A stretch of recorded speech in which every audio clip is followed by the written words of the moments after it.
God is able to do immeasurably more than we can ask or imagine, and He does that through His power within us.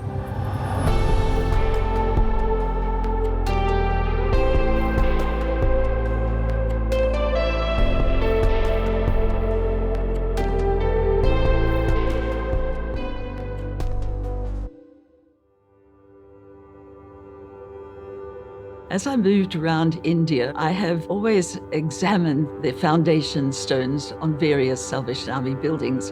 And so often I have seen this building was built with the funds donated by the Australian Salvation Army.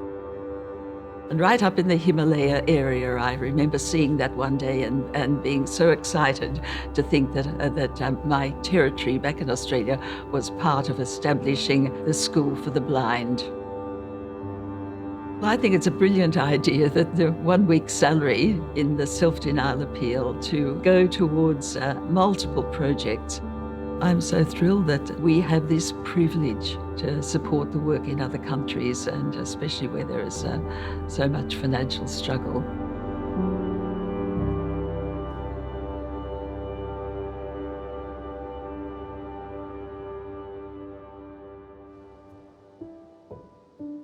I think the seed for Salvation Army officership was sown in me as a small child. I was very impressed with the officers who came and led our little community. I was impressed with their lifestyle, their concern for people in the community, and I thought one day maybe I would like to be that as well. I decided I would train as a teacher, and it was in Canada that there was a pivotal moment when I met returned Salvation Army missionaries. They gently led my thoughts to the possibility of being a missionary teacher. So I kept that in my heart, returned to Australia, became engaged, and then married to a young Salvation Army doctor who had the same feeling for missionary work and same sense of calling that I had. God must have just used those feelings that I had as a small child to work His will in my life.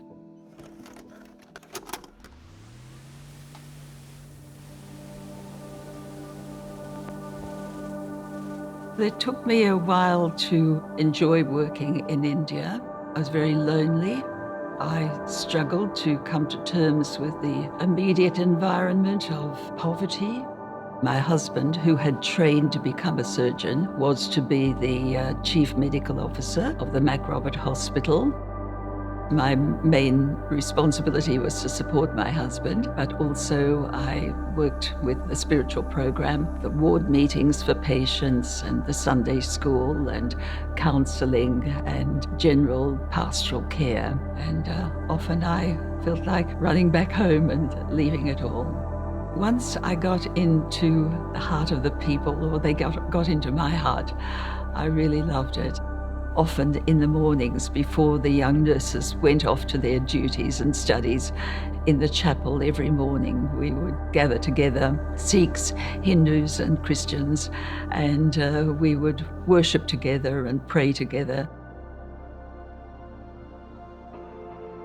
I think of myself as that little girl having visions of myself being a missionary teacher, how that came around in an amazing way. It was through the tragedy of the very early death of my husband, I was able to fulfill that dream of going to Africa. Even with a broken heart and a bewildered spirit, I had an appointment in the training college for teachers, but also in the secondary school. It was just an honour to work with the beautiful young African students who were so keen for their own professional development and spiritual development as well. All through the India territories and Africa as well, the Self-Denial Appeal had supported their projects. Schools are being built, clinics, hostels, various training programs. Salvationists around the world are really generous. That period in Africa after my husband's death was definitely a time when my My spirit was quickened again after the sadness of India, and I was able to keep my love and my zeal for missionary work alive. I don't think you're ever ready for these kinds of jobs, but I had this really strong calling that God wanted me to serve, like those Salvation Army officers whom I admired so much as a child. As our spiritual life grows, we take on the passion of Jesus. I feel that same sense of service which continues to grow in me. I know that this is one of the outcomes of giving myself to God to use for His service, and that's what I want to keep doing. It's my purpose to serve others and through the Salvation Army.